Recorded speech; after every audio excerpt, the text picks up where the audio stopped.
Hi, everyone. Thank you for joining us this afternoon Eastern time. I'm not sure, I know we have people joining us from all over the country. We're really excited to have you here for this featured perspective event. My name is Angie Schaefer, and I am the Executive Director of the Fund for Education Abroad. We're really excited to have you here talking about ocean-based education and career opportunities with Sean Carswell. And we have one of our trustees here, Dr. Keshia Abraham. We have FEA staff here, Kaylee Henderson and Lindsay Jones. We have Laurie Black from the Sea Education Association, one of our access partners.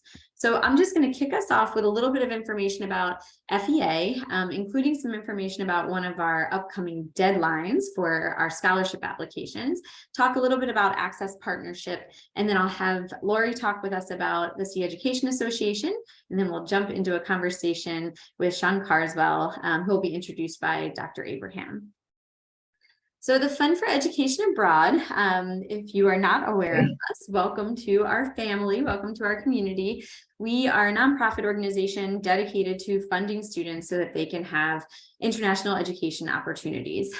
We are the only independently funded and fully philanthropically funded study abroad scholarship provider in the US that's funding students from across the country. We've awarded 935 scholarships totaling more than 3 million, and we're closing in on that 1,000 FEA scholar milestone, and we hope to reach that with our next application round. We've received the National Scholarship Providers Association Scholarship Provider of the Year Award in 2019, and we've received the Innovation and Diversity Award from goabroad.com. And we are also a silver level charity navigator organization that is rated by GuideStar. So you can trust us with the funds you donate. We are dedicated to providing scholarships and ongoing support to students with financial need who are underrepresented among the U.S. study abroad population. Most of our scholars, most of our applicants are extremely intersectional in terms of their identities, but we really aim to support students who are people of color, who have attended community college or are currently attending community college, and first-generation college students. And we do aim to support everyone that we work with before, during, and after study abroad, even students who don't end up getting one of our scholarships, but want to work with us to learn about funding and how to make their study abroad experience financially viable.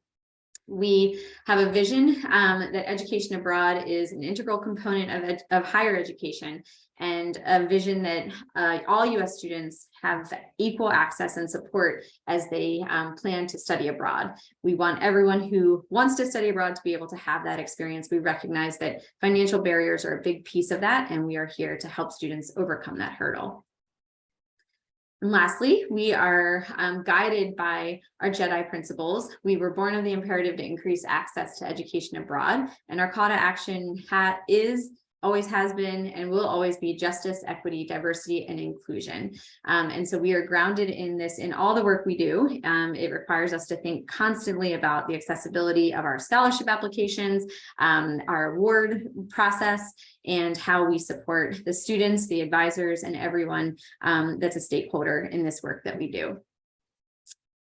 Our eligibility requirements, in case you are a student who's interested in applying for an FEA scholarship, or an advisor who's working with students who are seeking funding for study abroad, you have to receive, you have to be a DACA recipient, a permanent resident, or a U.S. citizen, enrolled as an undergrad in an institution here in the U.S. You should be receiving academic credit for your study or internship abroad program, and you do need to demonstrate financial need, and we can talk a little bit about that later when we talk a little bit more about our application process. We have recently removed the 4-week minimum program length requirement, and so if you're going on a shorter term program to study abroad, that is totally okay to apply for our scholarships. We have different types of scholarships. Our general scholarships are funded by our general fund, and that is funding that's provided through our donors and through events that we host. We also have named and dedicated scholarships that are funded by specific donors, specific groups, specific foundations.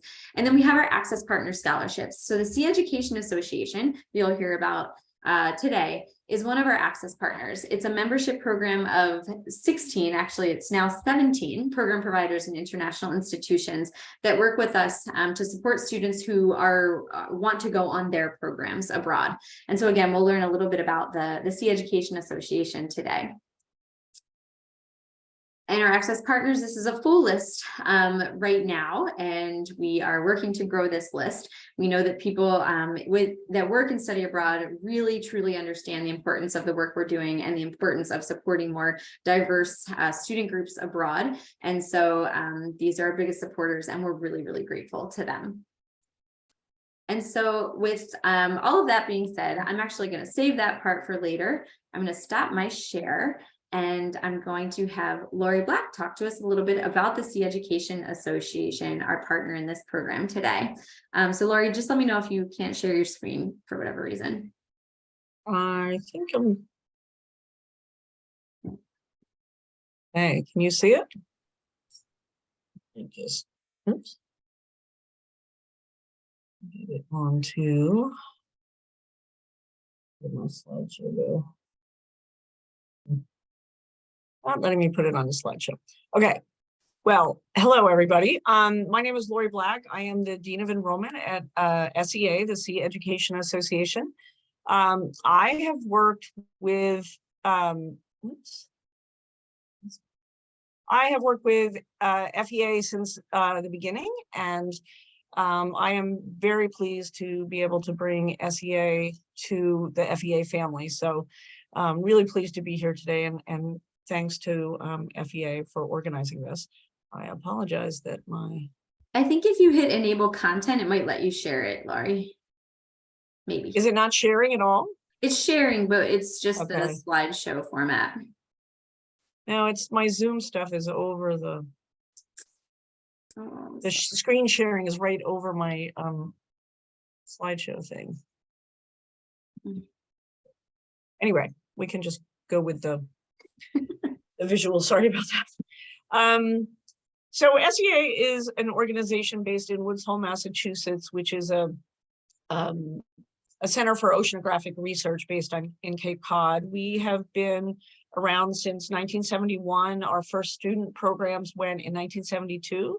So we just finished celebrating 50 years, which is very exciting. And we are looking forward to the next 50 years. So we offer ocean-focused programs for high school, gap year, and undergraduate students. So obviously we're talking about the undergraduate programs today, but we have, I really want to make this one, hold on one second.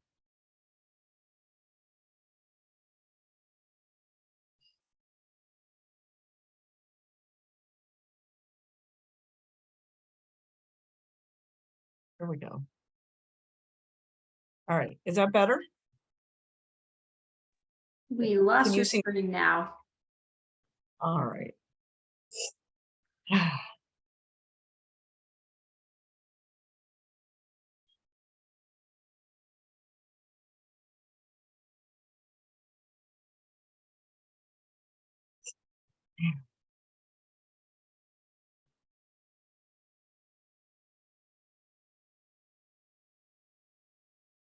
All right, here we go. Trying again, one more time.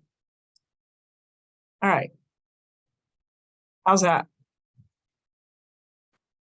There you go. Does that work?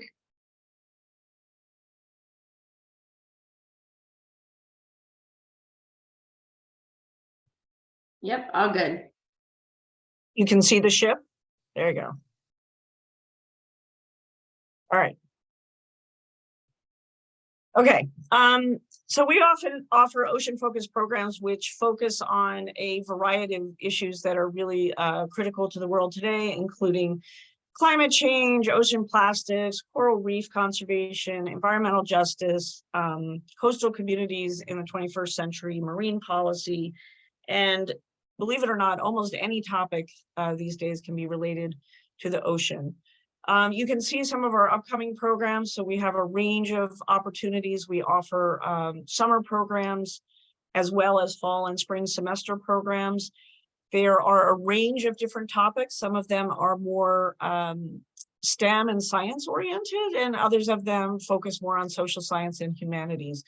But they all have a similar structure. I'm going to talk mainly about the semester programs today, but other than the timeline, most of what I'm going to say applies to summer programs as well. But you can see things like programs that focus on plastics, sustainability in Pacific Island communities, environmental justice in the Caribbean. So there's lots of good opportunities for students. As I mentioned, Woods Hole is an oceanographic research community with a rich maritime history. SEA is one of 6 institutions focused on the ocean and marine research in Woods Hole. Other organizations include the Woods Hole Oceanographic Institute, the Woodwell Climate Research Center, NOAA, USGS. So we are part of a community in the Cape of those institutions. We also exist in the world of tall ships. So there's a certain number of tall ships in the US, and our captains and our teams are all connected to Tall Ships America. We do have a shore-based campus on Cape Cod in Woods Hole. This is our academic building. And here you can see the student dorms that we have. So we have like a small little college campus right in Woods Hole, which is in the center of that community I was talking about. We are sea.edu. Our academic credit comes through Boston University. So we have had a long-term relationship with students with Boston University, and students get their transcripts through BU. So the way the typical semester program would work is it would be 6 weeks on campus and our Woods Hole campus, and there you're getting to know your faculty, working in the lab on campus, developing a research project, developing a community for the shipboard experience. So really creating everything that is needed to be successful on one of our ships. And while you're on the ship, it's a very experiential program and also very research heavy. So you can see here some students presenting some of their research. Research ideas are developed for students either individually or in small groups with our faculty. And it's a real opportunity to do either practical, directed, or advanced research, working very closely with our faculty who are either oceanographers, maritime historians, focusing on marine policy. And that is carried out throughout the time on the ship. So each student or small group is focusing on a particular topic. But at the same time, there is ongoing research. So students are participating in longitudinal research that we do. For example, SEA has the largest longitudinal ocean plastics database in the world, and we have one of the foremost ocean plastics experts. So students are participating in ongoing research, putting Newston nets over the side every day. We have a full lab on board. So we have lab on shore, lab on the ship, and we are classified as what's called a sailing school vessel. So while you're doing all of that, you are also participating in running the ship. So the fact that we are a sailing school vessel means we have no passengers on board. So every student becomes part of the crew alongside the professional crew and the captain and the mates. So we do a 24-hour watch system. So you may spend one watch in the lab doing science work.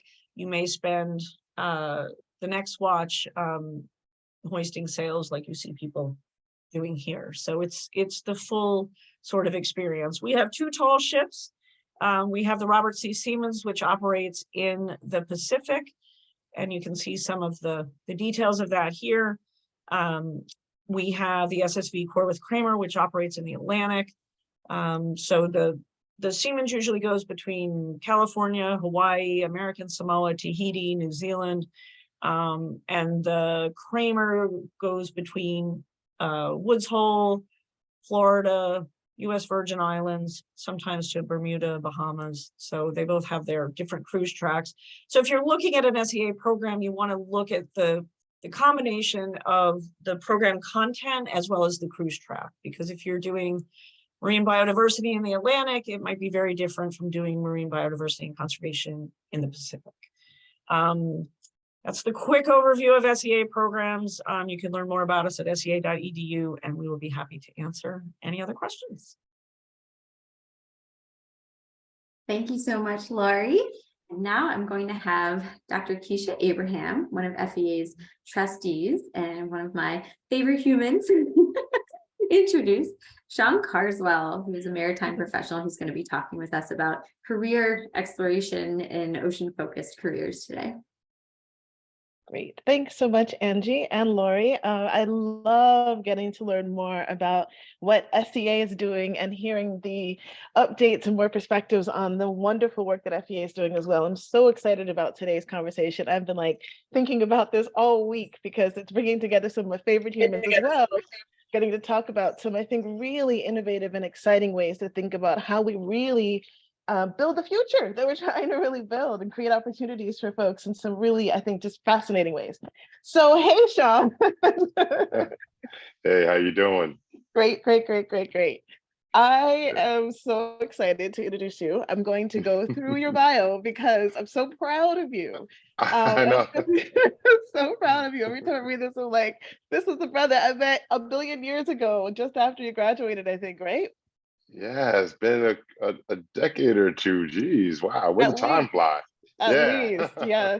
Actually hearing when SEA started made me realize really where we are in life. Yeah. So without further ado, Sean Carswell currently serves as a full-time lecturer and coordinator for ship training and licensing of engineer at SUNY Maritime College.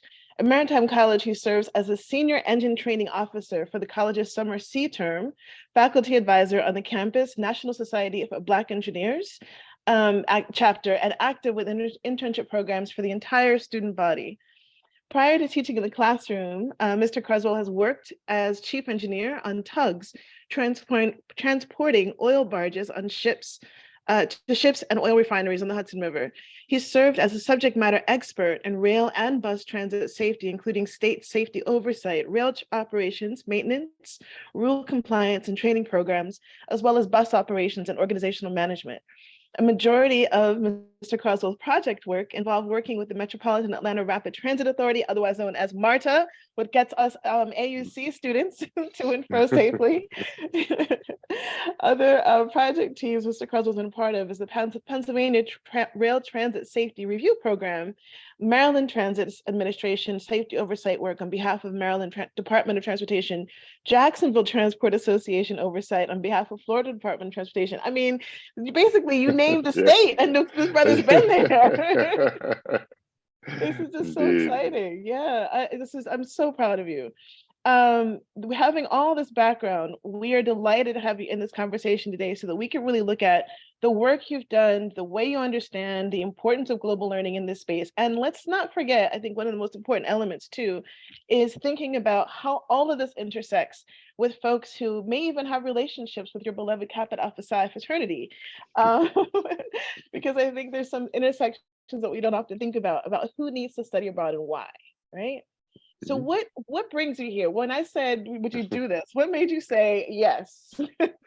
Anytime I can speak about my career field, I'm sure as many of you know, people just don't think of the maritime industries as a career path. So if there's any time I can talk about it and just educate people and also share my experiences to hopefully inspire people to maybe take a deeper look into it, a dive into it, maybe pursue it, I'm all on board. Because the maritime industry, as we know, is a multi-trillion-dollar industry. And, if you can just get a small piece of the crust, you'll be okay. And it's relatively easy to get into. It's just something that's very much overlooked and people don't look at. So when I can speak about it and share my story and answer some questions and point people in the right directions, I'm all on board. And that's what brought me here. I'm super grateful. I think so much about our mutual ally, I would say, reminded me of something I think so powerful that you just touched on, which was that during the pandemic, we think about a lot of people think about that time as a time when everything stopped. And the one thing that didn't stop, the one place that nothing could afford to stop is the ocean, Mhm. right? The Right. ocean, nothing, none of the things in the water, none of the things on the water, none of the things moving by water could stop. And so this seems to me like when you talk about careers people don't think about, I'm like, really, this is probably the most sustainable career field there is. True. Yeah. You know what? Cargo must move. I mean, everyone has something that came on a boat. Like my iPhone came on a boat. To be honest with you, the computer you're on came on a boat in a container of some sorts. You know, and goods have to move. We are a global economy at this point, so you know things got to go between countries. And even during COVID, you know, goods still had to come. Food still had to come and go. So that's why it's very sustainable. It's always going to be there. It's not going anywhere. This is a a 1,000-year-old you know field that's out there that that I'm able to take advantage of at this point. And you're right, it's not going to stop because you know like honestly at this point not one country or land space can survive on its own. Yeah, I mean, it's thoroughly impossible. I think about all of the, since we've been gearing up for this conversation, I've been thinking about how so many of the international education companies even have their background in ships in some way, shape, or form, transporting people through ships. We think about a new, you know, to me, a way of thinking about globalization, even like who got where, how, right? We can't Mhm. leave out the histories of people who traveled by ship in a variety of ways. And in that history and the excavation of it and how we look at, you know, what are some of the systems that we get to kind of undress, redress, change around by providing greater opportunities for people to dig into the histories, into the ways of thinking about the future through this.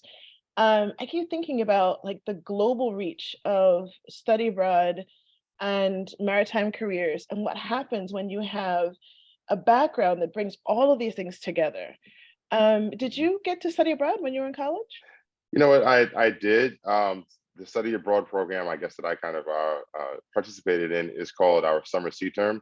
So just to give a little background, I did attend and graduate from SUNY Maritime College. It is the first maritime college in the United States. There's 6 of us out there, but I think SUNY Maritime is the best, of course. You know, Mass Maritime isn't that bad in Boston. I give y'all some love up there in Boston. I think some, yeah, I got you. Yeah, so it's really good opportunity. So one thing about our curriculum is actually we go on a summer sea term. All right. So we actually work similar to your org on a ship where all the students are participating actively, working on a ship, a motor vessel or a steam vessel, taking it, you know, from New York. At times we've gone to the Caribbean, the Mediterranean, the UK. So as you actually get a chance to actually work on a ship, on a ship to another country, we probably spend about like a week to 10 days in another country. So that gives like students an opportunity to see other things like through a different lens. One of the cherished things that I took from my time, one of my summer sea terms, is I could understand why other countries might, you know, raise an eyebrow to America a little bit. That was because like we have a lot of stuff that we are accustomed to that other countries just don't have. And it's almost like we're not acknowledging the benefits that we have of being Americans per se. So and I think that might be one thing to look at. It's like y'all don't understand how good you got it, you know. And then it's good also to when you're out there for those like 10 days or so, you're still working. Still have to work during the day, and sometimes you have a full day off. But you get an actual chance to meet people. Like I found in my travels that when people find out that I'm from the United States, they like take an interest in you. They want to talk to you and just like you know just have a coffee with you. I mean, I remember on my sea tour when I was in Ireland, this group of Irish guys just kind of like you know we started talking to them. They're like, "Oh, you talk funny," and like, "Yeah, we're from New York." And they're like, "You're from New York? A Guinness on us." They took us in. Given I was 21 at the time, so they actually bought us a pint of Guinness just to continue the conversation. And you realize like how friendly other people are in other countries, and just how you know vested they are to learn about you just because you're a little different. So I think that definitely studying abroad, my experiences was great. And then I always take this with me, and I hope people on the call can take this as well as some advice. For my first job interview, on my resume, I had all my ports of call. By the time I graduated, I had 10 ports of call. And my interview, almost like 75% of it was about where I was and where I've been and things like that. It was just an amazing. I was like, don't you want to know about my engineering background? He was like, no, I want to know about this. So we talked about it, and then I got hired, of course. But I think that's one of the things that people do look for. Thank you. And then I got hired, but that's one of the things that why you want to study abroad or have some type of international experience as well. And then sometimes people look for people to have that international experience on their resume, because that means, right, if you've been overseas once, we can send you again if need be. Because again, companies are all international right now, so they might have a plant somewhere else in another country and like that. They want to make sure that you have some experience traveling, because sometimes if you don't have that experience, they don't want you to go over there and be lost per se and not have any experience in traveling. So I think that's why that's key to have that, to study abroad or have some type of international exposure during your undergrad years. I can say that's just like everything I could have possibly wanted to hear. I mean, really and truly, like you mentioned, also one of my favorite countries in the world. You're not supposed to have favorites, but Ireland, I think is so wonderful when that example is just so beautiful. Ireland is such a beautiful place in the spirit of, what do we get to know about each other in the world? And this openness that people have. I think that like what you talked about, kind of dispelling these myths about each other's cultures, by having these interpersonal, really like open connections with people, the opportunity to speak to people who wouldn't ordinarily just bounce up some dude from New York walking down the street, like Exactly. who happens to be a college student, curious and hungry, right, for the conversation. I think, I wonder how often your students are continuing to pursue international education opportunities beyond their college years. Do you see your students kind of going into with great intention, more kind of global perspectives, global careers? I think some of them actually stumble on it accidentally. Okay. They might not graduate with the idea of going overseas, but there are a lot of overseas companies like Wärtsilä, Rolls-Royce that actually build engines that, well, I'm an engineer, so they build engines, and then they will eventually transfer over to like Germany or the UK or wherever it may be to like do sales there, because also like international people do like to hire Americans because we know how Americans like our taste and things like that, and how to communicate with Americans. So I like to hire Americans to talk to Americans, if that makes sense. And then also, like I said, with that international study abroad, or in my case, a summer sea term, they know that, all right, you've already been here, there, so we like to hire you. So that's one thing that they do. So it's probably not intentional, but some of them do. I know I have some students that actually relocated to the Bahamas. I have one that actually went to Nigeria. Actually, it's pretty dope. It's pretty cool. Nigeria is a pretty cool country. Yeah. Once you like starting peeling back the onion a little bit. Yeah. One of them went to, I know, one of them Canada, things like that. So there's the opportunity. But again, like when people see your resume with your ports of call, they kind of trust you more to be international.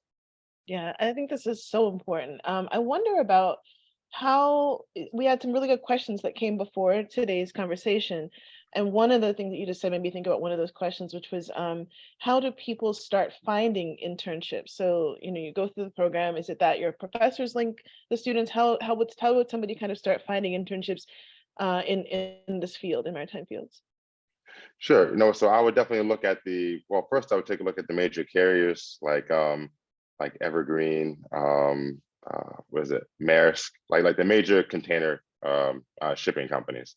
And usually they'll have something for people that don't have a maritime background, like an internship where you would either be like something of a deckhand or for the deck side, or like a wiper for the engine or for the engine side. And then you can usually find them that way.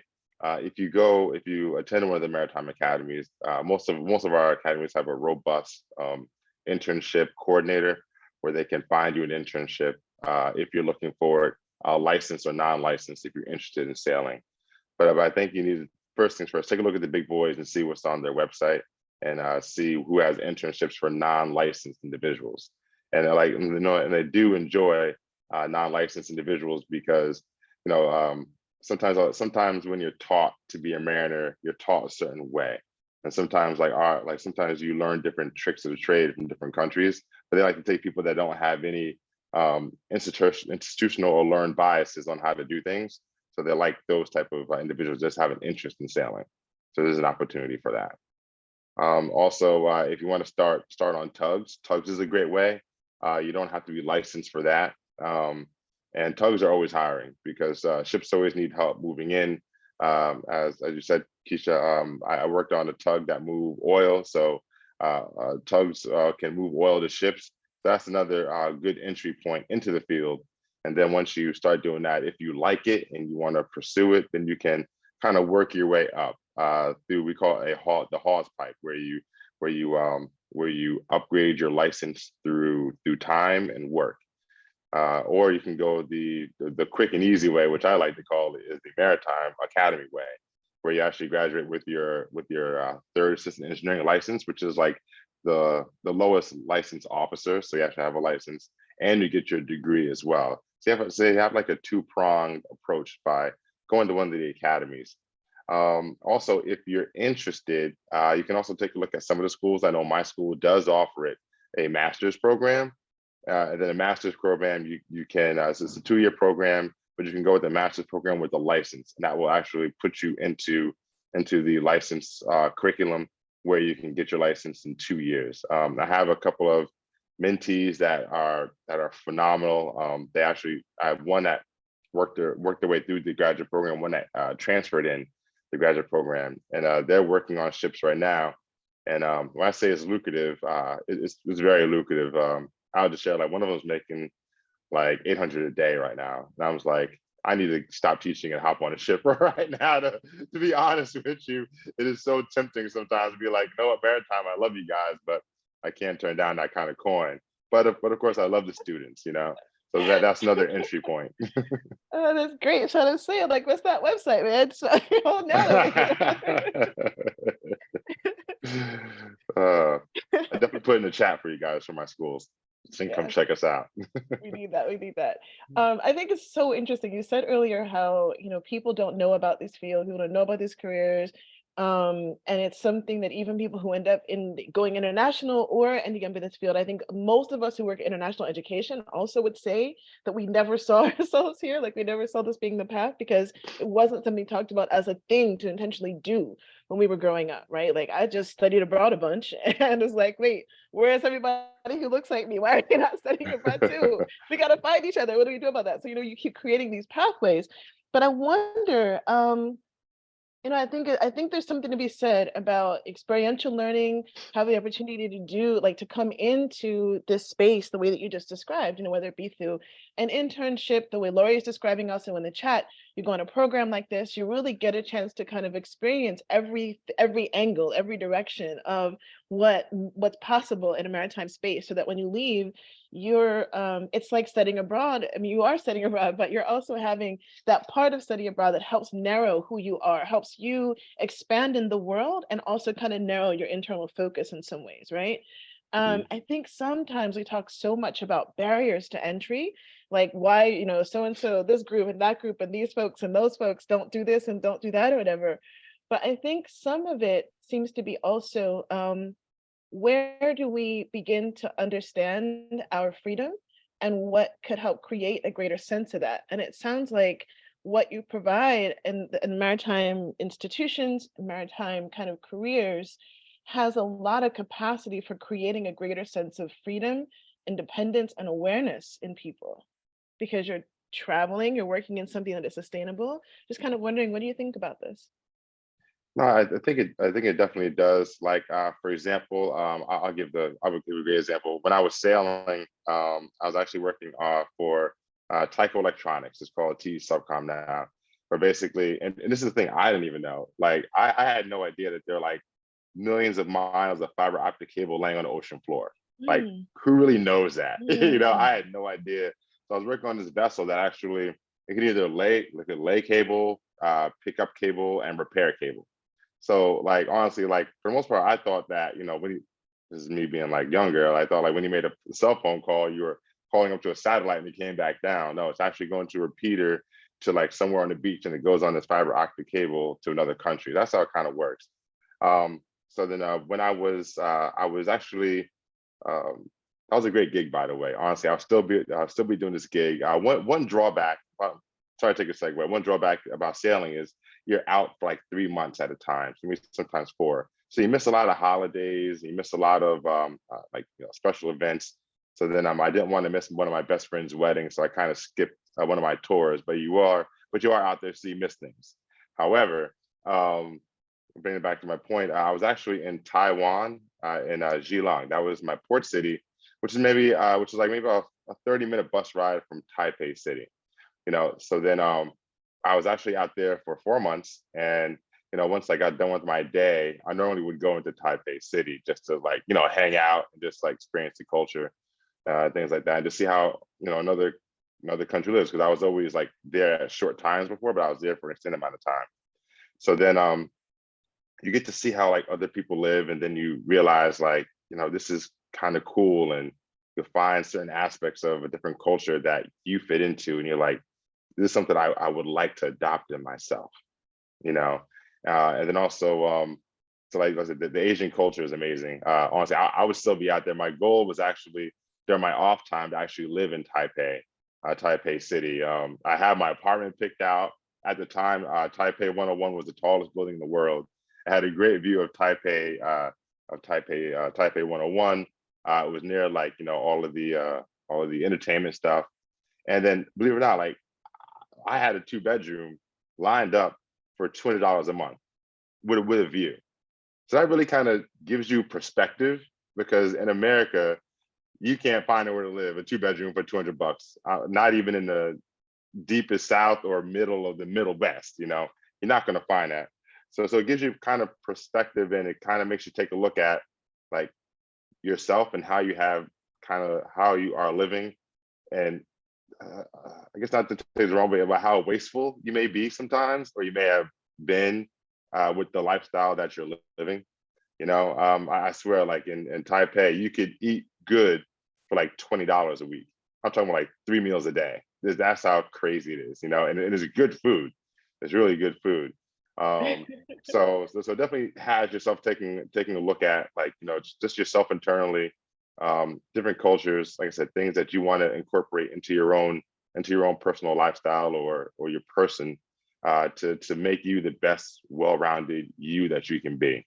I think that's what we all want. I think that's what we're all trying to do in life, is be the best person we can be. But when you go out, you're exposed to different things that you can incorporate to help you be that best person. I hope that answers your question. It answered it perfectly. Okay. Thank you. In more ways than one. I'm heading to Bangkok on Friday, and I've never been there before, so I'm about to hit you up with a bunch of questions. Oh, wow. Oh, it's going to be great. You're going to love it. You're going to love it. Great. No, but that really, the last part you said, I really couldn't have said that better. I think it's just absolutely that where we're trying to get at with it. It's it's not just international education for international education's sake. It's also all those transformational experiences that you get that live with you and help you make better decisions, be a better person, be a better human, engage in the world in different kind of ways. So I don't want us to monopolize all the time. I know there are a bunch of folks in here with us, and I want to make sure people have time to ask you questions. Ask you questions, talk to Laurie. I know Laurie has questions as well. Raise your hand, folks, give us some emojis, all that kind of stuff, so we know where you are, what you want to say. I do think we had a really interesting question come through with the registration, Sean, and maybe even Laurie. I'll ask you both to respond to this, but someone asked, what is something you would say to someone going on their first voyage? And what is something to always keep in mind while at sea? Oh, geez. Well, for me, sure, I'll take a stab at it. Getting ready for your first voyage. You want to make sure that you're, of course, prepared. Bring the right kind of clothing. Honestly, that's might sound small, but honestly, if you're higher north, it's going to be cold. So you got to make sure you have that sweater. And of course, you're going to be in the Caribbean or somewhere lower in the warmer waters. You can probably get away with a t-shirt and jeans or whatever. Just be prepared of the weather, because from my point of view, you will be working on deck at somewhere, somehow. All right. Make sure you bring your favorite snacks, honestly, because you never know. That's one good thing about going to other countries is they might not have like traditional American snacks. So your taste evolve as well. I forgot to talk about food because I'm a foodie. I love eating. So I try like all kind of good stuff. So you might acquire a new taste for some stuff. But in the interim, going over there, I'd always say make sure you have like a good flashlight because sometimes the power goes out or the lights go out. So you got to make sure you can find your way around inside the ship if need be. And just keep an open mind. Keep an open mind and know that the people that are on the ship probably have sailed more than you. And then and look for those jewels because sometimes the jewels might come to you, but you don't recognize them as a jewel. So make sure, I guess, you have your miner's hat on. You might have to dig away some dirt around it to get that jewel that the person's trying to give you. Yeah, I guess I would add just like be prepared to be awed by the ocean. A lot of people don't have the opportunity to kind of be out in the middle of the ocean away from daily life. And it's a whole other world that we don't necessarily think about. And I think for our students, I mean, someone said earlier, well, you were saying, Sean, about during COVID that shipping went on. It was interesting for SEA during the height of the pandemic that our programs were able to continue running when a lot of other study abroad programs weren't, because we were able to create a COVID bubble. So students got on the ship, all tested, no port stops, and they were mask free on the ships during the height of COVID. So it was it made for a different kind of program because there were no port stops and we stayed in American waters. But I think for students, especially during that time, and that's often true in most places where, unless we're near coastal, there's no internet for the students. And so I think for today's students to be prepared to really experience life in a deeper sort of way, both because you're out on the ocean and because you are part of this community that is running a ship, that everyone is relying on each other to stay safe and to get where you're wanting to go. And I think that just that experience for many of our students, we get students who have sailing experience or maybe working on their licenses, but I would say the vast majority of our students have not been on a tall sailing ship before. And I think people really learn that they have what it takes to be able to do this, to be up in the middle of the night, standing watch, to learn how to navigate by the stars. I mean, it's a completely different experience than most students are able to experience. So I think it's, I just think it's something you can't imagine until you really, really experience it. And just to be a little funny, I mean, something to always keep in mind while at sea is that the seasickness will go away after a couple of days.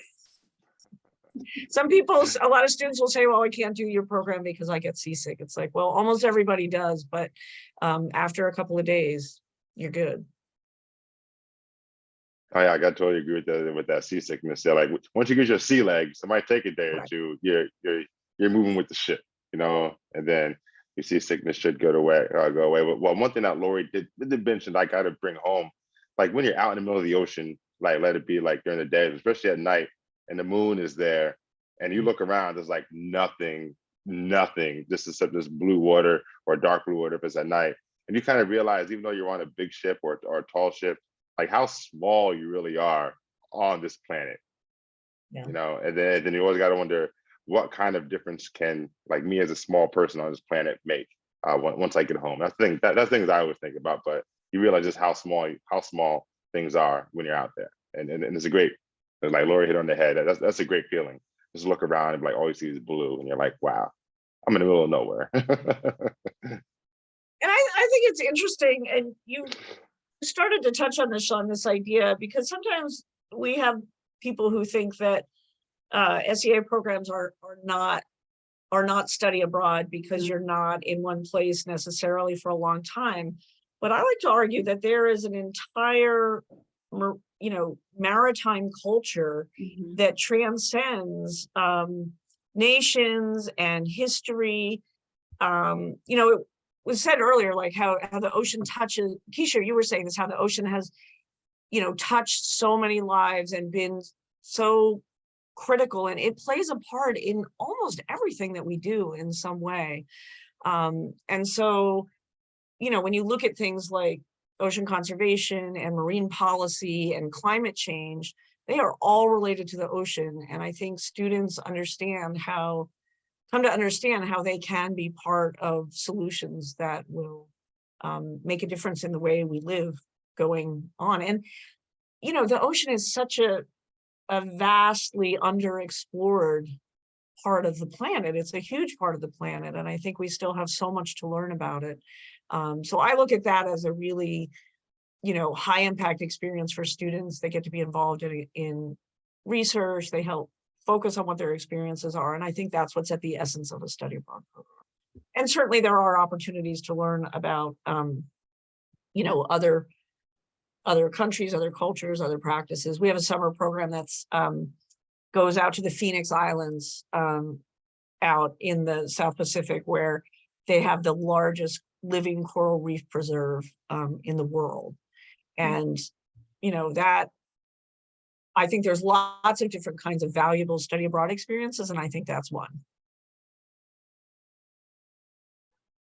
Yeah, I think that both you, Laurie, and Sean have kind of touched on this really interesting aspect as we think about ocean-based learning as study abroad, which is it's almost there's the possibility of immersion, something that comes up a lot with study abroad professionals and in our jargon a bit, but immersion in a third culture, which is the ship culture, right? The ocean, the maritime work, the maritime culture. And it's I think that's just a really fascinating thought about an opportunity for your students, to think about the fact that they might be able to go to Taipei and have these great experiences, but they're also, it's a work culture on the ship.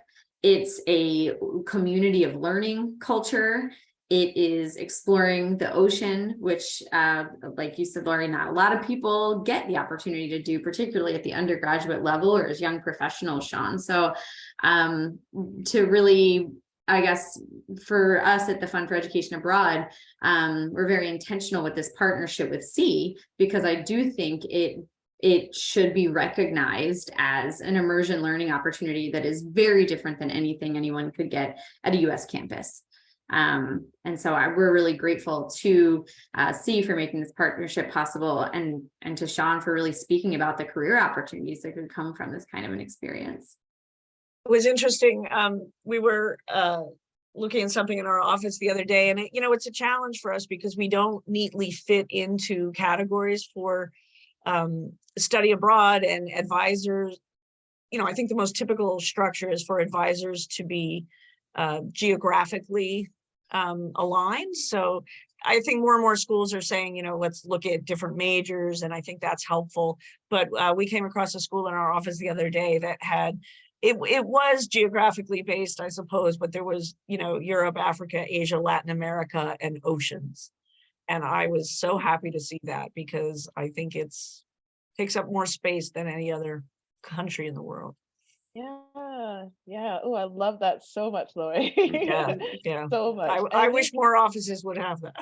Yeah. I think you're hitting on a new model that we really need to encourage more of. And I think as you guys are saying this too, I'm thinking so much about how we often talk about, in some ways, this unspoken culture that gets created through study abroad in the traditional, we have all kind of different traditionals when we think about models, but in the model that is third party based, where students are coming from different institutions, from different regions, from different socioeconomic backgrounds, all these different things. Like, we often don't talk about that kind of invisible third culture that gets created when they're on programs. And I think what you all are talking about now in terms of maritime space is that, and so much bigger. It's like that, like to an exponentially much larger level, because it's the study abroad element of it, but then, as you're saying, being immersed in all that it takes for each person to survive, being responsible for each other when you're in this study abroad experience, in an ocean-based context, you're engaging with different realms, like thoroughly with different realms, like different realms of existence, realms of being with each other. And I think we know that students talk about the value of being able to meet people from different cultures when they're studying abroad. Quite often, those cultures are also the different kinds of Americanness that they get to experience for the first time in many of their lives. Yeah. And we've tried to do a good job. We obviously can always do better, but of engaging folks from the communities that we visit in our programs. So on our sustainability in Pacific Island cultures and ecosystems program last fall, we had the students were in various islands in Tahiti, and we had a Tahitian professor who was teaching as part of that. We're working with some schools in Hawaii to engage Native Hawaiian students on some of our programs. So I think it is an opportunity, and it's, it can create very interesting learning opportunities when you talk about colonization and the slave trade and, all the way up to current events that it's amazing how many connections there are and the opportunities it makes to consider lots of different kinds of events that are happening now, but that have ties all the way back, centuries.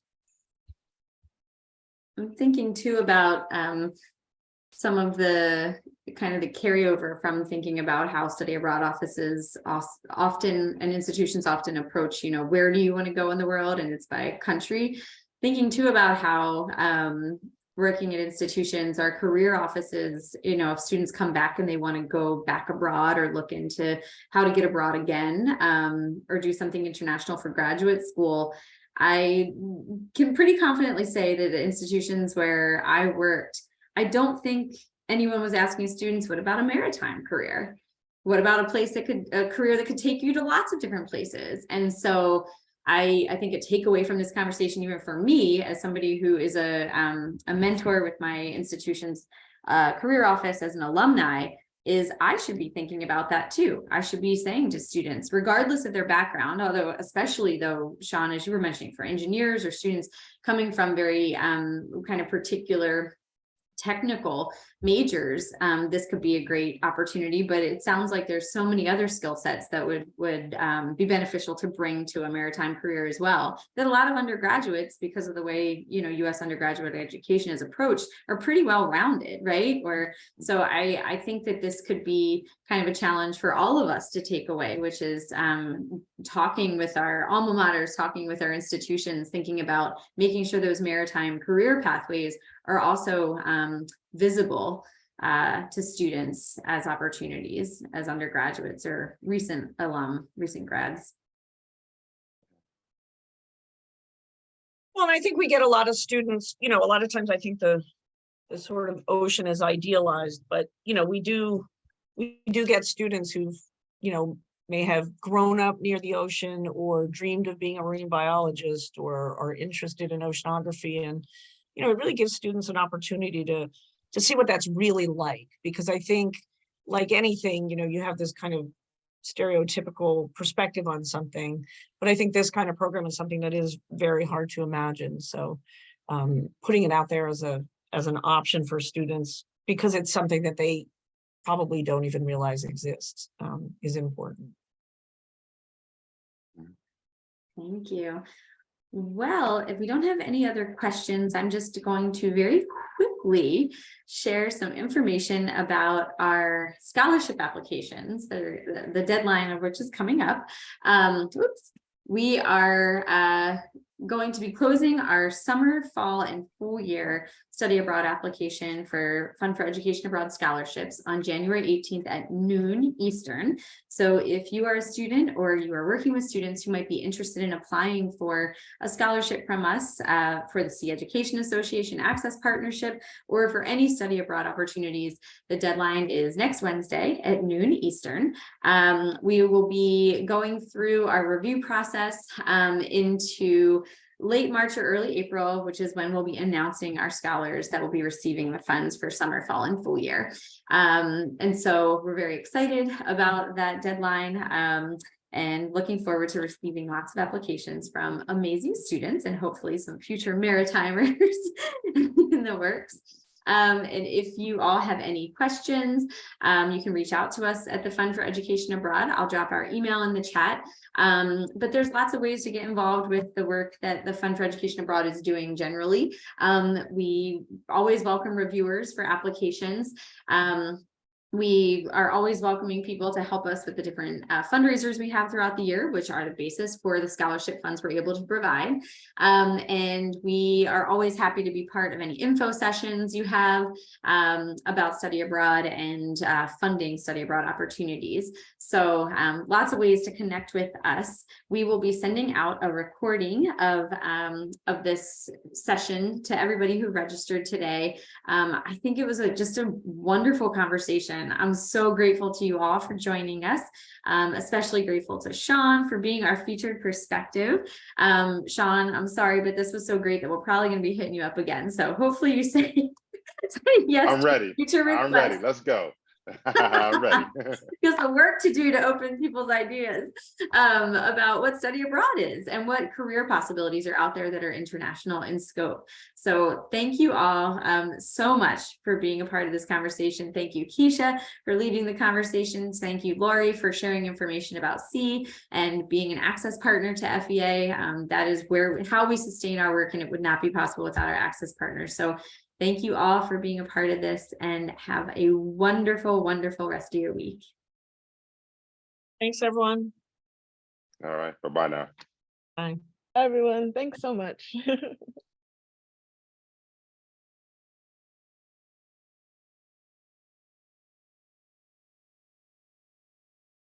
you, Keshia.